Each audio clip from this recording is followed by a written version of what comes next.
Chapter 1. The Wedding That Wasn't Mine. They sat me behind a pillar at my own sister's wedding, where no one could see me. And that was the point. My mother called it keeping the peace. My sister called it an accident. I called it what it was: humiliation dressed in lace and champagne.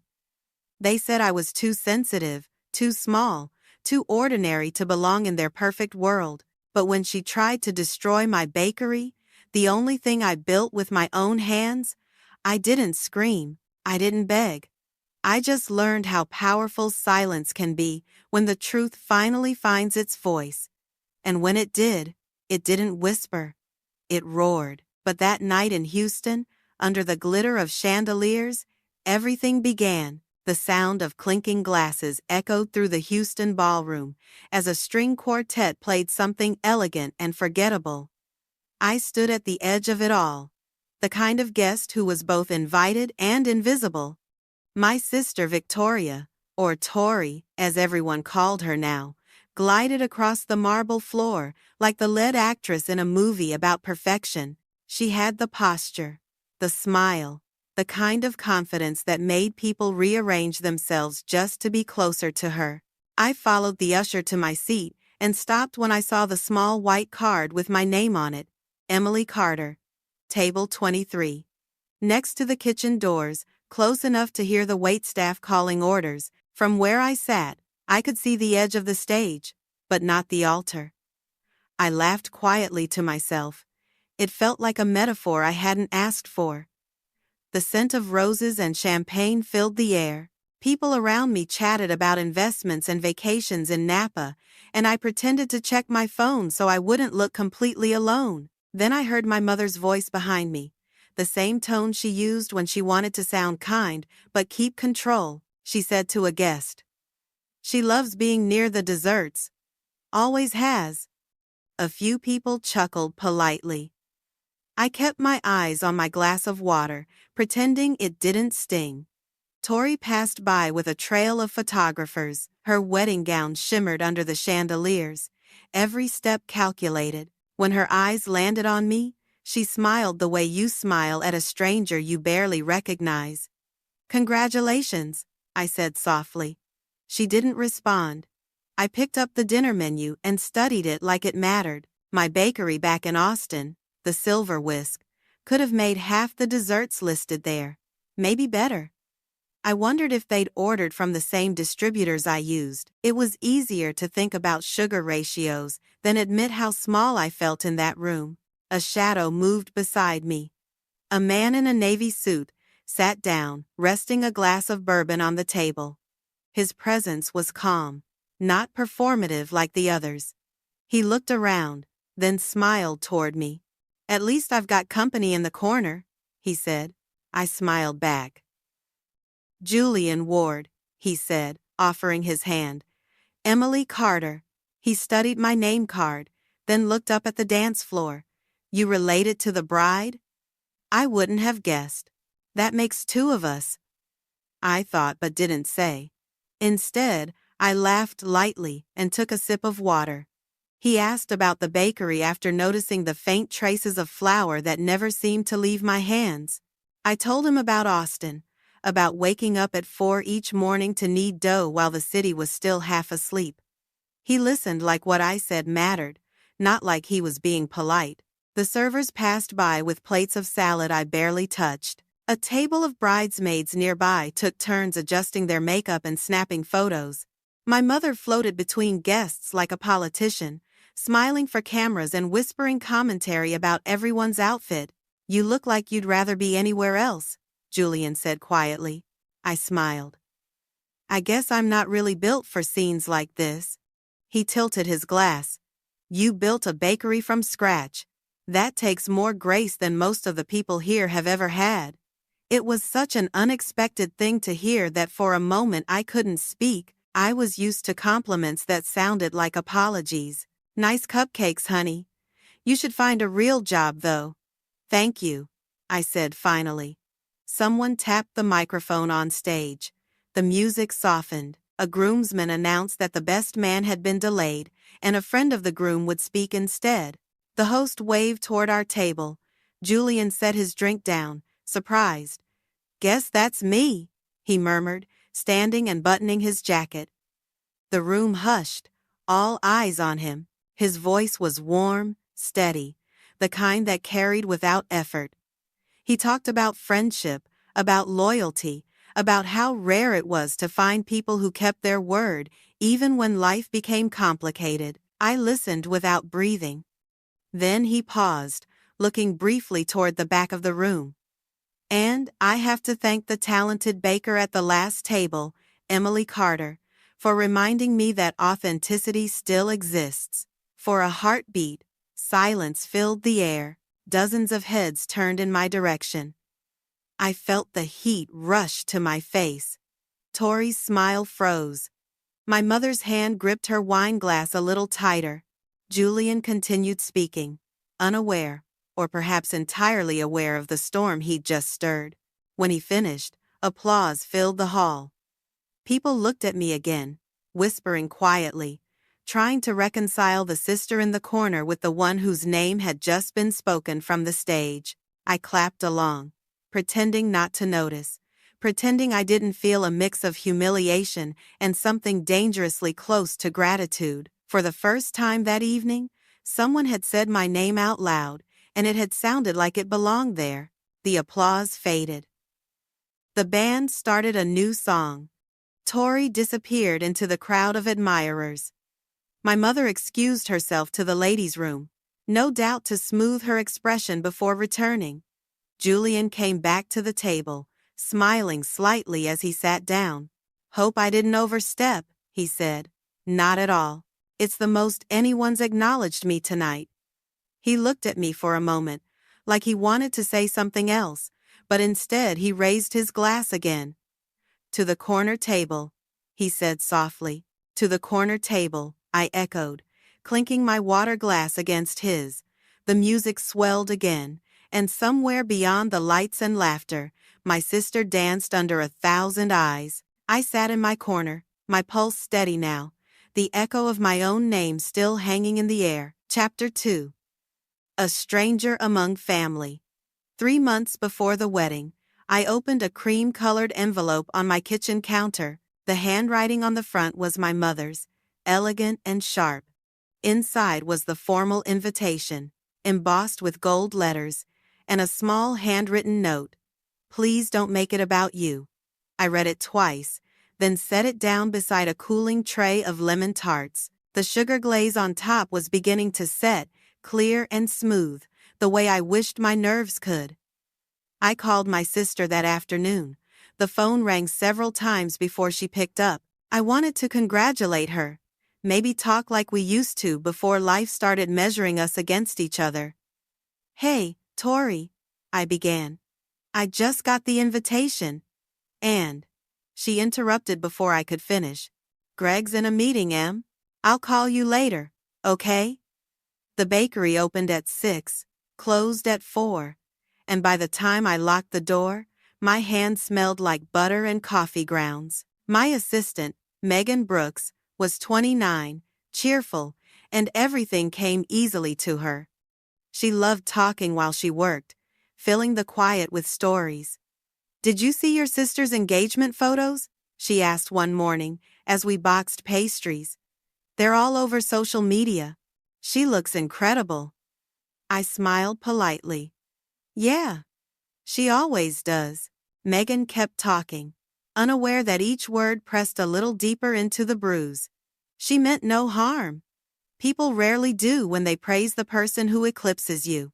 At night, I worked on a wedding gift. I wanted to give something that wasn't store-bought, something that might mean more than the expensive crystal everyone else would bring. I shaped clay into small, uneven bowls, the kind that fit comfortably in the palm. When they hardened, I painted them with pale blue glaze and tiny white dots, like stars caught in water. My mother would probably call them rustic, which in her language meant embarrassing. I still remember her voice the day I told her I wanted to open a bakery. "A hobby is nice, Emily, but real careers have benefits." I smiled at the memory, not because it was funny, but because it no longer surprised me. Some people mistake love for correction. The night before the wedding, I packed the bowls carefully in tissue paper, tucked them into a wooden box, and tied it with a white ribbon. I hesitated before adding a note. I kept it simple. For Tori, may this new chapter be full of sweetness.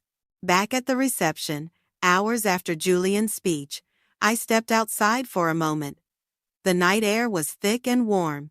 I could still hear the faint music through the ballroom doors. My name lingered in my head, the way it had sounded in his voice, confident and without apology.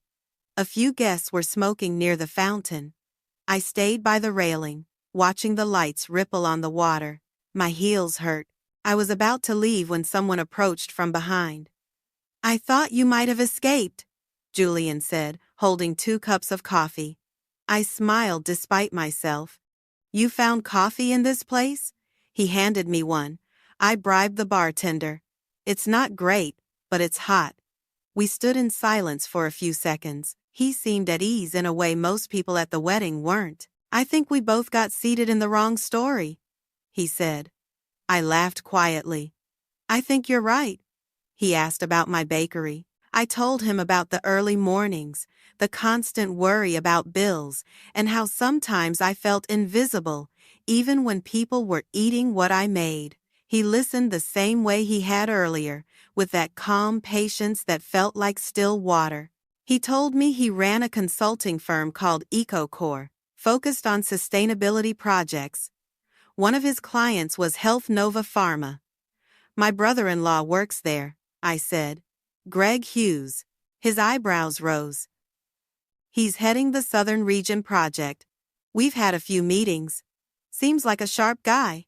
I nodded, unsure what to say.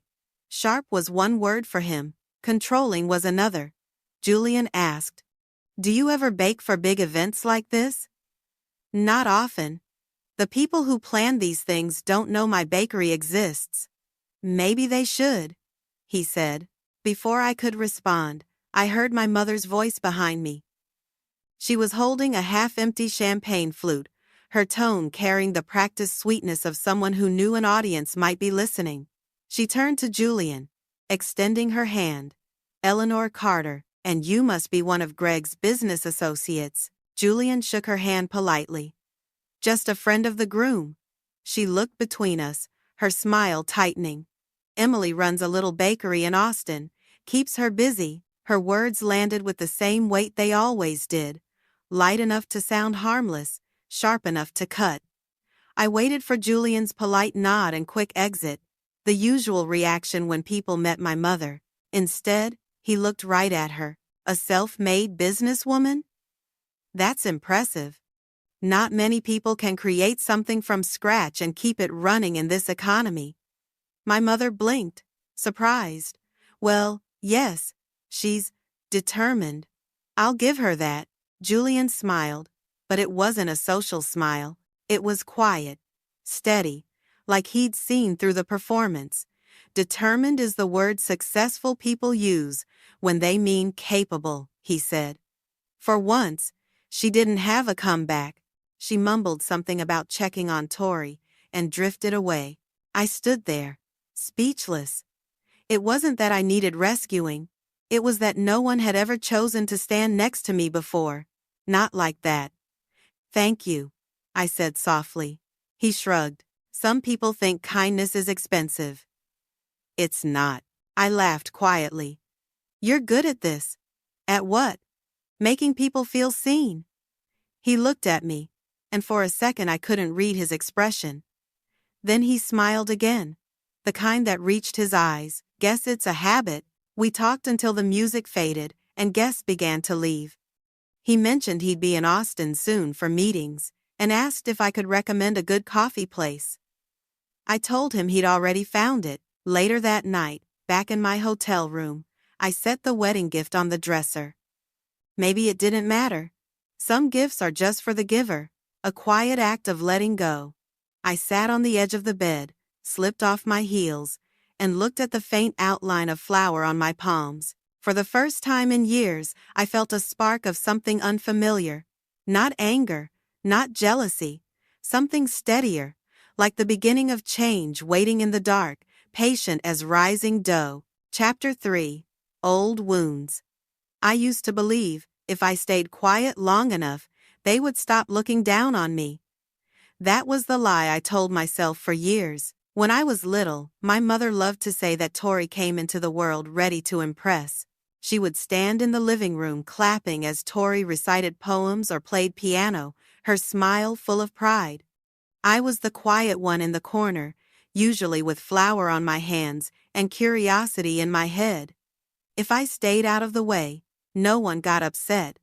If I caused no trouble, I got called a good girl. My father, Richard Carter, used to watch me bake cookies in the old kitchen. He'd say, "You've got patience, Em. That's rarer than talent." He wanted to help me open a bakery one day, but when my parents divorced, he moved to Dallas, and promises became postcards. After that, it was just me, my mother, and her constant comparison between the daughters she bragged about and the ones she merely tolerated. Now, years later, the bakery that I had built from nothing was barely holding on. Austin rent kept climbing, and some mornings the ovens sounded like they were protesting as much as I was. Megan tried to stay optimistic. She was good at that. One Tuesday morning she came rushing in, holding her phone. "Did you see this?" she asked, breathless. "They just opened registration for the Texas Pastry Award. You should enter." I dusted powdered sugar over a tray of croissants. "Megan, you know those contests are political. The same chefs win every year." "So?"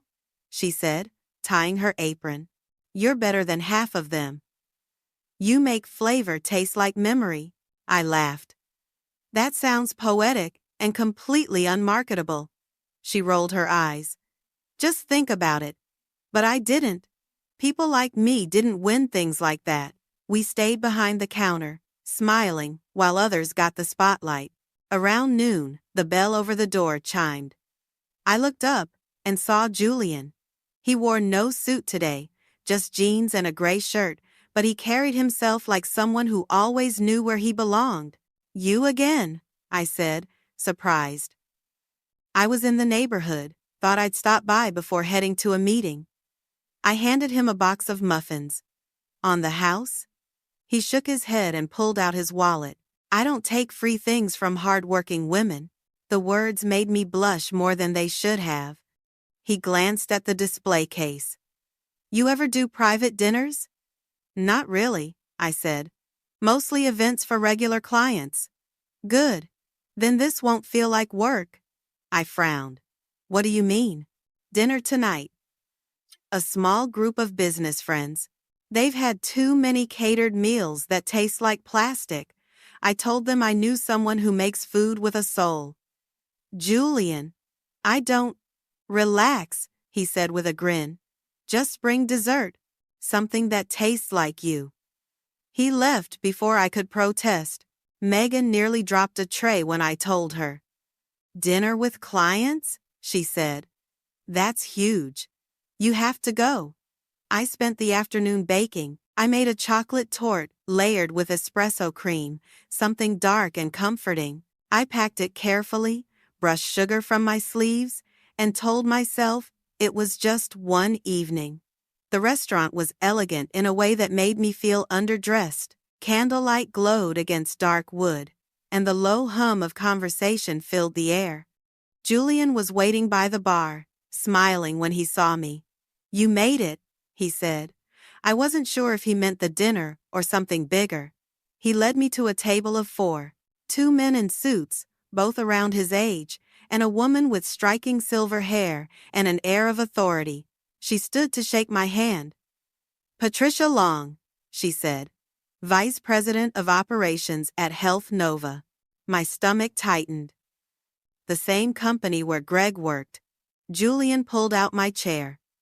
"Emily owns the Silver Whisk Bakery in Austin. She's the reason dessert is the best part of this evening." I smiled awkwardly. "Nice to meet you." Patricia studied me for a second. "That name sounds familiar. Wait, are you related to Victoria Hughes? The question landed like a small stone in my chest. Yes, she's my sister. Patricia's eyebrows rose. Funny. I've worked with Tori for 5 years, and she's never mentioned having a sister in the culinary world. I forced a polite smile. That doesn't surprise me. We're very different. The conversation shifted to business. Julian talked about sustainable packaging. The men discussed profits and politics. I focused on my dessert, waiting for the right moment to serve it. When the plates were cleared, I excused myself to the kitchen, returned with the torte, and set it in the center of the table. The scent of chocolate and espresso filled the air. I sliced it carefully, the frosting shining under the lights. Patricia took a bite, paused, and closed her eyes for a second. This is remarkable, she said. Rich but not heavy. Who taught you to bake like this? Trial and error, mostly. She smiled. That's the best teacher. One of the men asked if I catered corporate events. Sometimes, I said. Small ones. Patricia looked at Julian, then back at me. We're hosting a large Health Nova gala next month. We were finalizing vendors, but now I'm reconsidering. Would you be interested? I hesitated. I wasn't sure I wanted to step anywhere near my sister's professional world. But Julian's expression was steady, reassuring. I'd love to, I said finally. Patricia nodded. I'll have my assistant reach out tomorrow. It's always a pleasure to work with genuine talent. The dinner continued with light conversation, but I barely heard it. My thoughts swirled around the single sentence that had just changed everything. When it ended, Julian walked me out to my car. The night was cool, the air smelling faintly of rain. Thank you for this, I said. You earned it, he replied. I just wanted them to taste something real. I looked at him then, really looked. His eyes were steady, not searching for approval, not demanding anything. You always do that, I said. Do what? Make things sound simple. He smiled. Simple doesn't mean easy. I laughed softly, shaking my head. You should put that on a t-shirt. I placed the empty cake tin on the counter. The bakery would still open at 6, the bills would still come, and my mother would still find ways to remind me of my place. But for the first time in years, I felt something shift inside me. Not just hope, but the sense that maybe, just maybe, the story I had been written into wasn't finished yet. Chapter 4. Sweetness. Can't hide the bitter. 2 weeks after that dinner, Patricia's assistant sent the official contract. Silver Whisk Bakery was named the exclusive dessert vendor for Health Nova's annual gala. When I saw my business name printed beside the company's logo, I had to sit down. For the first time, it felt like something was tilting in my favor. Julian stopped by that afternoon with coffee and a folder of planning notes. He had already spoken with the event coordinator and offered to help streamline the dessert setup. He said it casually, as if it were no big deal, but I could tell he was making sure I would not get pushed aside. We spread papers across one of the tables, reviewing timelines, menu selections, and staffing numbers. He leaned in close to read a note I had written, his arm brushing against mine. The air between us shifted slightly, subtle but undeniable. You really think they'll go for this menu? I asked. If they don't, he said, they're idiots. I laughed. That's a bold statement to make about your client. He looked at me with that steady calm I was starting to recognize. I know quality when I see it. That night I worked late, shaping dozens of sample pastries for the tasting presentation.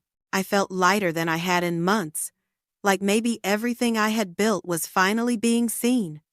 The next morning, while I was prepping glaze, the phone rang. It was my mother. I hesitated before answering, already bracing myself. Emily. She began with that careful tone that meant she was about to ruin my day. I heard about the gala. Tori's a bit anxious. Please don't make this about you. I closed my eyes. Mom, I'm not trying to make anything about me. I'm just doing my job. You know how these events are, she continued. Important people, reputations at stake. Just don't overstep. I wanted to hang up. Instead, I said, I'll handle it professionally, like I always do. She hummed, unconvinced, then changed the subject to something meaningless before hanging up. I stood there staring at the flour-dusted counter, wondering how it was possible to be 31 and still feel 16 every time my mother spoke. Later that evening, I received a call from my father. His voice was warm, familiar, and slightly tired. "Hey, kiddo," he said. "I saw the news about the gala. Congratulations." "Thanks, Dad. That means a lot." "Listen, I don't want to worry you, but I heard something through a former colleague. Greg Hughes is under quiet investigation for some financial irregularities. Nothing public yet, but if you're working with that company, be careful." "Are you serious?" "Yeah. Keep your eyes open. Don't let anyone use you as a pawn." I promised I'd be cautious, though part of me already knew it was too late for simple caution. The next few days passed in a blur of tastings and planning calls. Julian came by often, sometimes under the excuse of checking on progress, sometimes just to talk. The more time we spent together, the more natural it felt. He made me laugh, something I had forgotten how to do without forcing it. But beneath it all was a quiet tension, like we were both aware that everything could shift again at any moment. One afternoon, the bell over the bakery door rang, and there she was, Tori. She looked flawless, as always, hair sleek, heels sharp, perfume strong enough to remind me I was standing in vanilla and sugar. She smiled like someone who'd rehearsed it. "Emily," she said, "I was in the neighborhood. Thought I'd stop by." I wiped my hands on my apron. "That's a surprise. Just wanted to check on you. I heard you got the Health Nova contract. That's exciting." I waited, knowing there was more. She glanced around the bakery, her gaze settling on the imperfect paint on the wall, the chipped tile near the counter. "You must be careful," she continued. "Those corporate events can ruin reputations if something goes wrong." I folded my arms. "Are you worried about my reputation, or yours?" Her smile didn't waver. "Both, I suppose. It reflects on the family, doesn't it?" I could feel the old anger rising, the kind that made me small when I was a child. I swallowed it. "Thanks for the concern, Tori. I have it under control." She tilted her head. "I hope so. Greg's company takes professionalism very seriously." Before I could answer, she looked at her phone and sighed dramatically. "Anyway, I should go. Good luck. Try not to overpromise." She left with the same polished grace she always had, leaving the faint scent of lilies behind.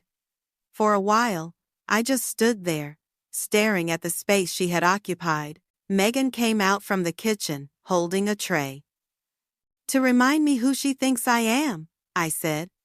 3 days later, I learned that one of my largest catering orders had been canceled. It was for a tech firm that had worked with us for over a year. The manager said the cancellation came from a corporate contact who advised them to reconsider vendors due to possible conflicts. It didn't take long to trace it back.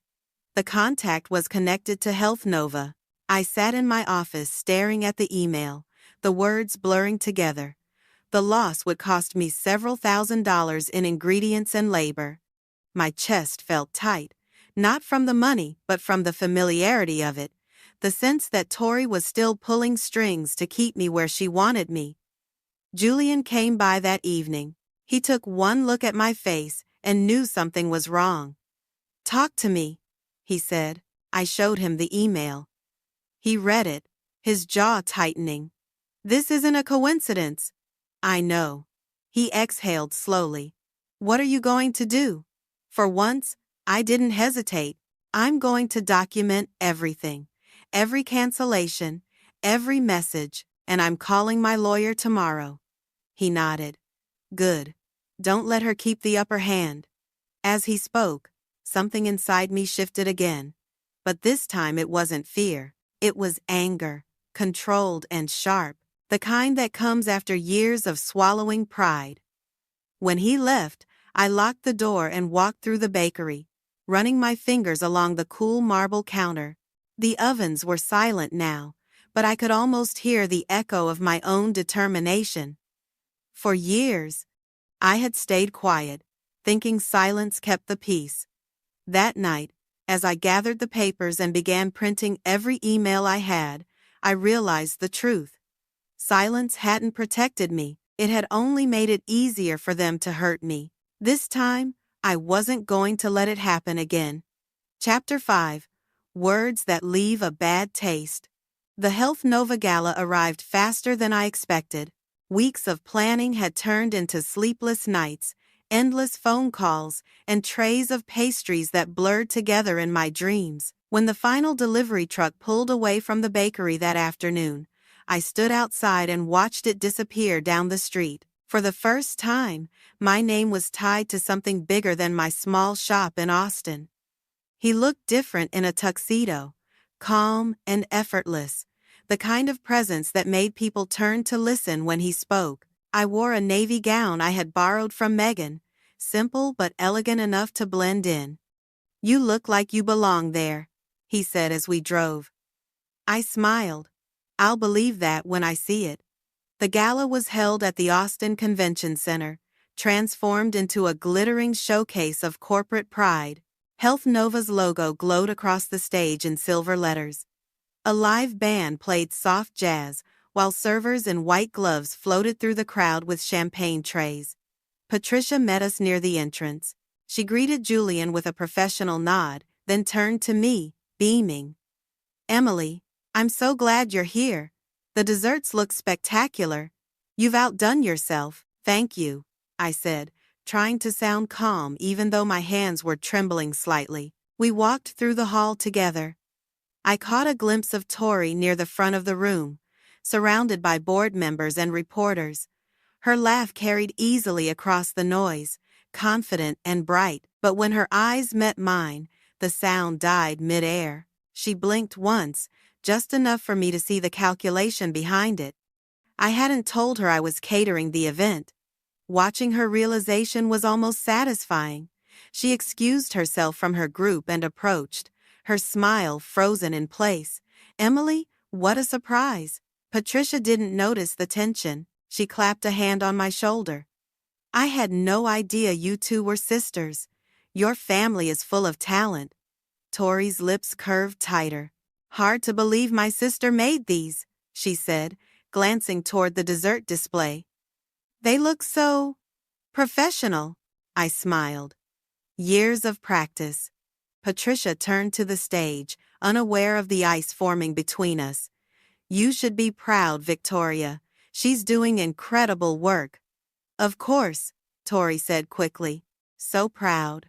She excused herself after a moment, muttering something about checking on Greg. I watched her go, a swirl of silk and control. The evening moved in a slow rhythm of speeches and small talk. When it was time to unveil the dessert buffet, servers rolled out the trays under soft lights. A hush spread through the crowd as people gathered to take pictures. Patricia took the microphone, her voice smooth and commanding.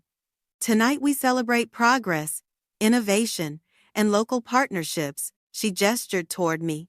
"And we're proud to feature desserts by Silver Whisk Bakery, Texas's newest gem." The applause that followed felt like a wave. I froze for half a second before smiling. Cameras flashed. Julian stood beside the stage, clapping with quiet pride. From across the room, I saw my mother sitting near the front table beside Tori and Greg. Her expression was hard to read, somewhere between pride and discomfort. Tori's smile was thinner now, her posture rigid. Greg didn't clap at all. After the announcement, guests crowded the dessert table. Compliments floated through the air. Light, perfect balance, not too sweet. Each word felt unreal, like hearing about someone else's life. Later, when the band started playing again, Julian found me by the balcony overlooking the city. He handed me a glass of water. "You okay?" I nodded. though my pulse was still racing. I didn't think it would actually go this well. He smiled. It went better than well. You deserve every bit of it. We stood there quietly for a while, watching the reflection of the city lights on the river. Then, his tone changed. There's something you should know, he said. I turned toward him. What is it? He took a slow breath. I've been looking into Health Nova for a while, not officially, but enough to know something's wrong. My stomach tightened. What kind of wrong? He looked out over the railing. Their Green Impact Fund, the sustainability initiative they keep talking about, it's a front. The CFO, Mark Ellison, and your brother-in-law, Greg, are moving money through fake contracts. Patricia suspects it too, but she doesn't have proof yet. I stared at him, trying to process the words. That can't be true. It is, he said quietly. I have documents, transaction trails, internal memos. If this goes public, they're done. Greg, Mark, and anyone tied to them, including your sister. The sound of the music behind us felt distant now, muffled by the rush of blood in my ears. Why are you telling me this? Because you deserve to know what's happening before it explodes. And because I need to ask if you're ready. Ready for what? If this goes public, your sister's career burns with theirs. Are you ready for that? I leaned against the railing, staring at the street below. Cars passed, their headlights smearing like streaks of light on wet glass. My throat felt dry. If I expose them? Am I just like them? Julian shook his head. No. You're telling the truth. That's different. I wanted to believe him, but part of me hesitated. The part that still remembered my mother's voice, sharp and disappointed. The part that wanted peace more than justice. You don't have to decide tonight, Julian said.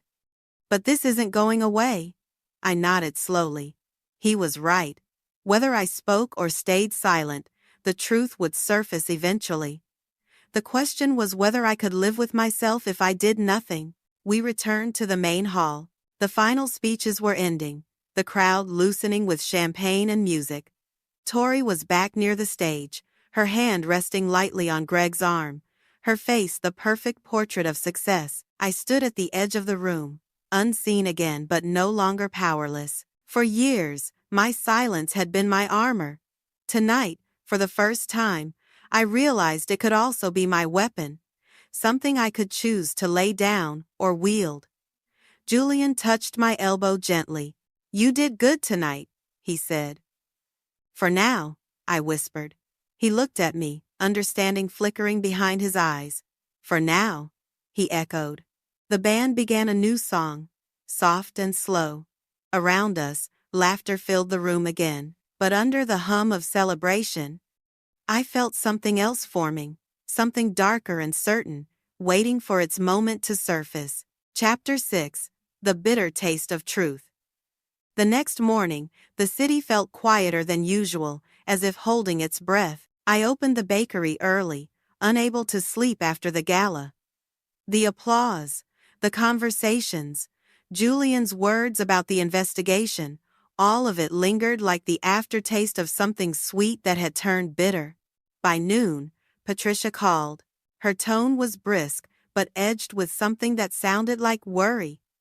Emily, I'm bringing Julian in to help us audit some internal files. Off the record, I think there's a mess under the surface of Health Nova, and I want the truth before it leaks. I agreed to help however I could, though a part of me wondered if this was the storm Julian had warned me about. A few days later, Julian stopped by the bakery with another man. He was in his early 40s, lean, with an easy confidence and the kind of curiosity that made you feel both seen and inspected. Emily, this is Sam Lewis, Julian said. He writes for Southern Table magazine. Sam extended a hand. I'm doing a feature on small business owners who've built something authentic. Julian told me about you. I hesitated before shaking his hand, still covered in flour. Authentic, huh? That's a dangerous word these days. That's why it's worth chasing. We sat in the corner booth, while Megan handled the front. Sam asked questions about the bakery, my recipes, the long hours, the choice to stay independent. He had a way of listening that made me forget there was a recorder on the table. Halfway through the conversation, he leaned forward. "Did you ever work in corporate before starting your bakery?" I shook my head. "Not really." "Why?" He flipped through a few notes on his tablet. "Because some of your old promotional language about using food as memory, baking as storytelling, it sounds familiar. I've seen similar phrases in Health Nova's Green Impact campaign last year." I froze. That campaign was Tory's? Sam caught my reaction. "Interesting," he said softly. I looked down at my hands. I wrote something like that years ago, for my first website. Tori helped me edit it before she moved to Houston. I guess she liked the words enough to recycle them. He nodded slowly. People forget, the internet never forgets. He didn't push further, but I saw the spark of a story forming behind his eyes. 2 days later, he emailed asking permission to include my bakery in his upcoming article on self-made women of Texas. I said yes, assuming it would be a small local piece. When the article came out the following week, everything changed. The headline read, "Emily Carter, the woman redefining success." The feature painted a picture of perseverance and quiet strength. It mentioned how I built Silver Whisk from nothing, how my desserts had become the talk of Austin, and how I had finally found recognition after years of being overlooked. It was honest, even flattering. But the last paragraph mentioned something I hadn't expected. It cited the uncanny similarities between my early writing and Health Nova's corporate branding, calling it a poetic coincidence worth noting. Within hours, readers began connecting the dots. Someone online found archived screenshots of my original website and lined them up beside Health Nova's ad campaign. The phrases were identical.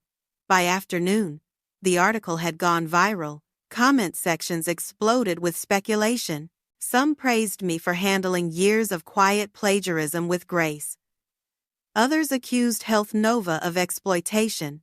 And then, inevitably, someone found old interviews of Tori dismissing small business owners as hobbyists. Her quotes spread like wildfire. I spent the entire day at the bakery, pretending nothing had changed. Orders came in as usual, but my phone buzzed nonstop. Megan finally turned it over so I could breathe. Around 5, the bell rang again. It was my mother. She didn't even say hello. "You've humiliated this family," she hissed, her voice low and sharp. "Do you have any idea what people are saying?" I kept my tone calm. "No, Mom. I just stopped letting you humiliate me." Her face went red. "How dare you talk to me like that?" I wiped my hands on a towel. "How dare you pretend that my silence was respect?" She stared at me for a moment, then stormed out, the door slamming hard enough to rattle the windows. An hour later, my sister came. Tori didn't bother with niceties. She stood in the doorway, sunglasses still on, even though the sun had set. "You used that man to destroy me." I looked up from the counter. "Which man? The one who told the truth?" Her voice cracked. "You think you're innocent? You knew what he was digging into. You could have stopped it." I set the spatula down carefully. "I didn't have to stop him, Tori. You did this yourself. You destroyed yourself." She ripped off her sunglasses and slammed them on the counter. "You always think you're the victim." I met her eyes. Maybe I am, but at least I'm not the liar anymore. For a second, I thought she might cry. But her pride held. She grabbed her sunglasses and left without another word. That night, the media storm grew louder. Business blogs picked up Sam's article. News outlets began asking questions about Health Nova's financial transparency. Twitter threads dissected Greg's leadership record. Anonymous insiders leaked hints about discrepancies in the Green Impact Fund. Julian called late, his voice tense. "It's happening," he said. "The journalists are pulling financial reports now. Once they connect Greg and Mark, it's over." I asked quietly. He paused.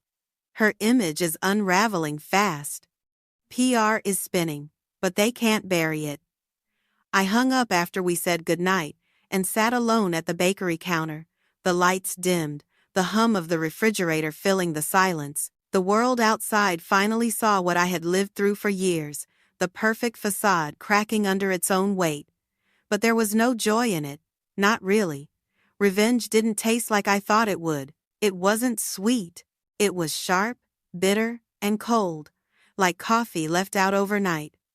Somewhere in the distance, the city kept moving, lights flickering, people laughing, life going on as if nothing had happened. But inside me, something had shifted permanently. For the first time, I didn't feel invisible.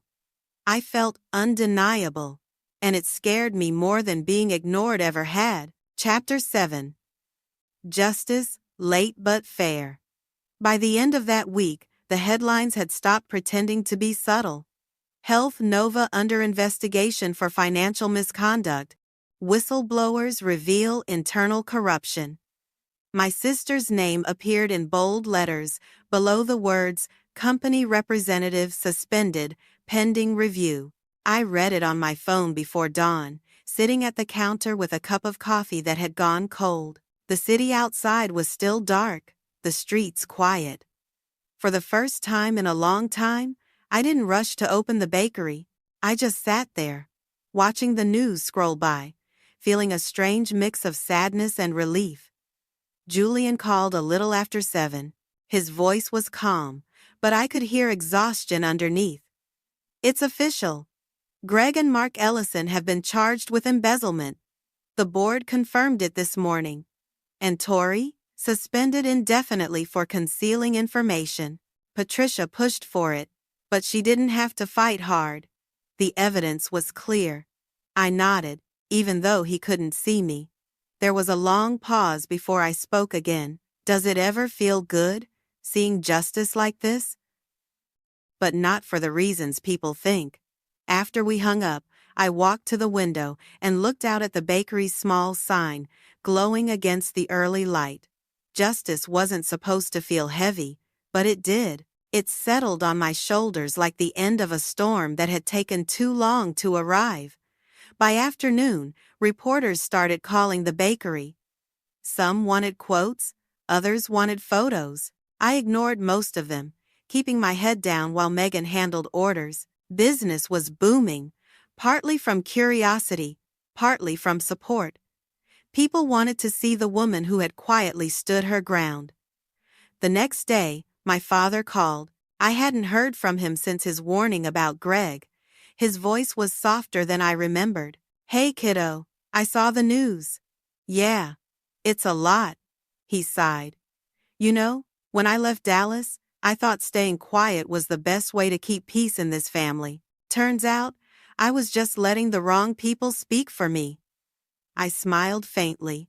I guess we both learned that lesson. He hesitated before continuing. I'm proud of you, Emily. Sometimes telling the truth is the bravest act. The words hit me harder than I expected. I swallowed the lump in my throat and thanked him. After we hung up, I stood in the kitchen for a while, letting the smell of warm bread and sugar steady me. That evening, a local paper ran a story about Eleanor Carter losing her seat on the Dallas Women's Philanthropy Board. The article said she had publicly defended her daughter against the accusations and refused to condemn the company's actions. The organization released a statement about maintaining integrity. I read it twice, feeling something close to pity. My mother had spent her whole life building an image she thought would protect her. Now that it was cracked, I wondered if she finally knew how I had felt all those years. The bakery was quiet that night. Megan had gone home, and the last customer's footsteps faded down the street. I was wiping the counter when the bell over the door rang softly. Tori stood there. She looked smaller than I remembered. Her posture slumped, her face pale beneath the harsh light. Her hair was pulled back loosely, her makeup smudged. For the first time in my life, she didn't look perfect. She looked human. I don't even know where to start, she said. Her voice was barely a whisper. I set down the towel. Start with honesty, for once. She stared at me, eyes glassy. Do you really think I meant for it to go this far? I don't think you meant to get caught, I said quietly. She flinched. I waited for her to argue, to deflect, to turn it into another lecture about appearances. But she didn't. She just stood there, trembling slightly, the silence stretching between us. I made mistakes, she said finally. Big ones. But I didn't know about Greg's numbers. Not until it was too late. I wanted to believe her, but I also knew how good she was at rearranging truth into something easier to swallow. I looked at her hands, clasped tightly in front of her. What do you want from me, Tori? She blinked.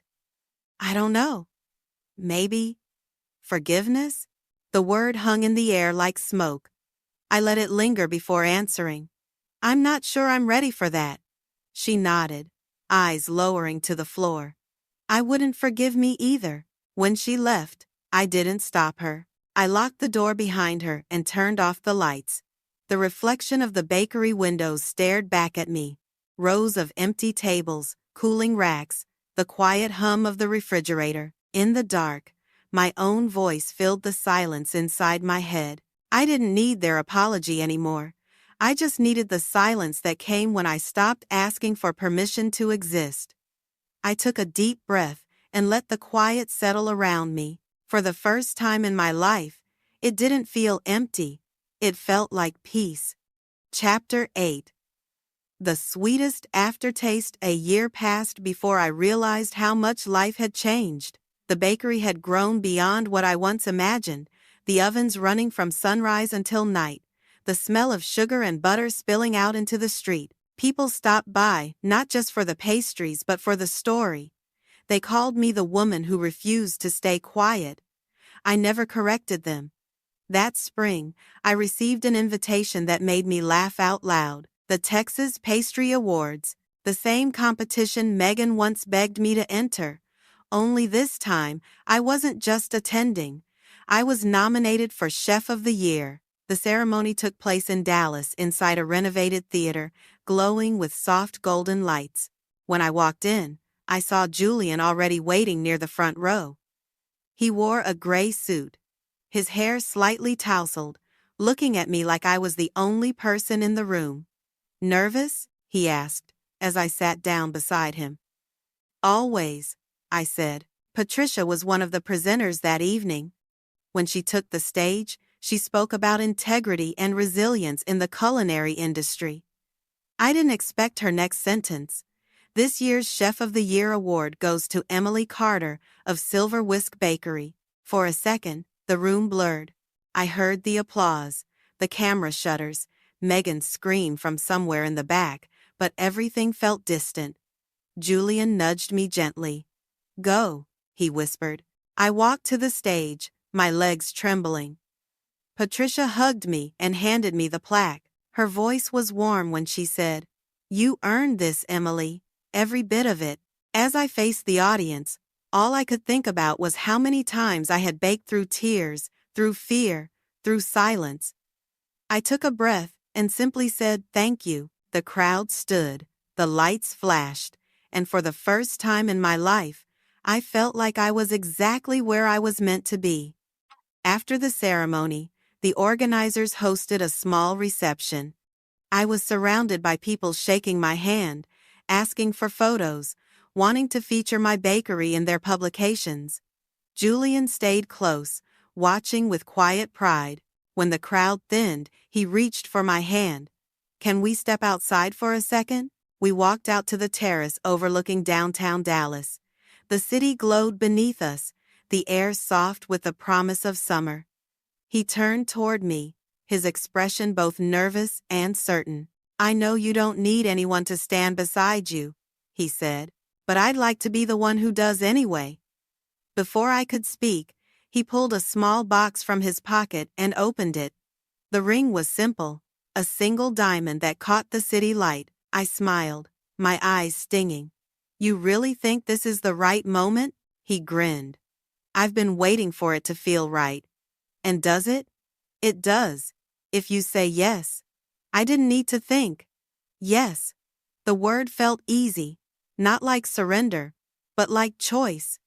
He slid the ring onto my finger, and the applause from the hall drifted faintly through the open doors, as if the universe had timed it perfectly. Later that week, a letter arrived at the bakery. The handwriting was familiar. I opened it slowly, expecting guilt or blame. Instead, it was something else. I spent years wanting you to make me proud. Turns out I should have just been proud of you. Love, Mom. I read it twice, then folded it carefully and tucked it into the cash register drawer. I didn't cry. I just smiled. Not long after, I heard from a mutual acquaintance that Tori had moved back to Houston. She was working at a community outreach center, teaching job skills to women starting over. She didn't reach out, and neither did I. But sometimes I saw her name in local newsletters, her smile smaller but real. When I opened the second Silver Whisk location that fall, she sent flowers with no note. I didn't need one. The grand opening drew a crowd. Old customers, local press, new faces curious to see what had grown from the ashes of scandal. As I stood by the entrance greeting guests, I noticed a familiar figure sitting in the back row. My mother. She didn't speak, just watched quietly, her hands clasped in her lap. When our eyes met, she gave a small nod. It was enough. The day faded into evening. When the last customer left, I walked through the new space, touching the counters, the walls, the racks filled with pastries that glowed under soft lights. The air smelled of vanilla and cinnamon, the same scent that had carried me through every version of myself. Julian appeared behind me, slipping an arm around my waist. You did it, he said. We did it, I corrected, leaning against him. He smiled. You know what I love most about this place? What? That it feels like peace. I looked around and nodded. It did. Later that night, after we locked up, I stood outside and watched the lights in the window reflect against the glass.